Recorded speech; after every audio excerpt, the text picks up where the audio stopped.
Satan's War Against Israel, Section 2.9. Then there are Christians. Israel, God's glory. We as Christians are to stand behind and respect God's chosen people.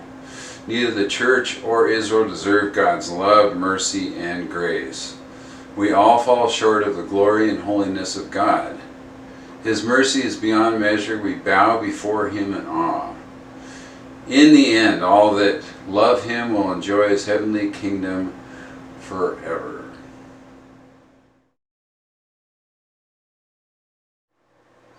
Living in the end of days. We live in a day and age where liberals fan the flame.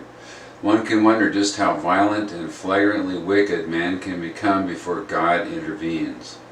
One of the most belligerent manifestations of evil is the hatred of anti-Semitism.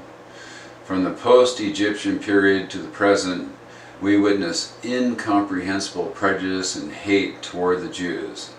The UN had demonstrated incomparable prejudice against the Jewish state, an obvious double standard. This includes the Pomiot in Russia, neo-Nazis in Germany, in America, the bedsheet-clad Ku Klux Klanners. The largest and most prominent anti-Semitic group is the Muslim or Islamic group. The Islamic religion has spread throughout the world. There are many diverse sects of Islam. Yet there's one powerful linking factor, a common hate toward Jewry and the State of Israel. The worst group is the one that parades under the banner of Christianity. They are pseudo-Christian persecutors of Jewish people. They have chosen to do the devil's work in the name of the Prince of Peace. They parade in streets throughout the world. Their goal is to discredit Israel as God's chosen people. The deeper evil. Anti-Semitism is not merely a human invention. Yet, we cannot say the devil made me do it. Essentially, all anti-Semites are willing participants. They are willing to bear responsibility for their rebellious conduct. Those that wanted Jesus to be crucified took on a curse to their families. There is a larger conspirator. This conspirator is Satan. He has a determined program to destroy God's chosen people. History documents this vicious struggle against God. Then there are Christians. Stereotyping of the Jewish population is a major problem. They are not conspiring to take over the world in the name of Zionism. They are not obstinate and excessively wealthy or out to victimize Gentiles. A large portion of Christians are not the enemy. They take the biblical program for Israel very seriously. The scriptures, both Old and New Testament, are very clear as to where Israel stands with God. God has an amazing love for the Jewish people. They are His chosen people. God has a mission in Israel's rejection of their Messiah. Did God's people stumble and fall beyond recovery? Of course not.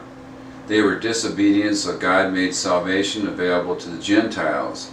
But He wanted His own people to become jealous and claim it for themselves. Now, if the Gentiles were enriched because the people of Israel turned down God's offer of salvation, think how much greater a blessing the world will share when they finally accept it. Romans 11:11 through 12. 3 facts that arise from this biblical text. Number 1, God is not finished with Israel. God has a special future plan for His people. They will reconcile as a nation with the Messiah.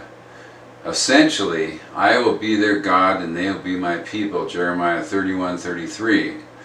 This will occur when Jesus returns the second time. Number 2, this temporary fall has provided a grace gift of salvation to the Gentiles. This grace was initiated through Israel's national stumbling, Ephesians 2:14. We as Gentiles have the opportunity to join the believing remnant of Israel. We are in the family of God through Christ. Number 3, we as Christians are to show the Jewish population the best of what the Christian walk actually is. Anti-Semitism has no place in a true Christian walk. We are to demonstrate the compassion of the Messiah to our Jewish brothers that do not know Christ. The source of the Messiah, the 12 disciples, and the Bible is God's chosen people, from ancient Israel to the present day. True Christianity is to be a demonstration of God's love for His people. Both Jews and Gentiles have a place in God's future and in God's kingdom.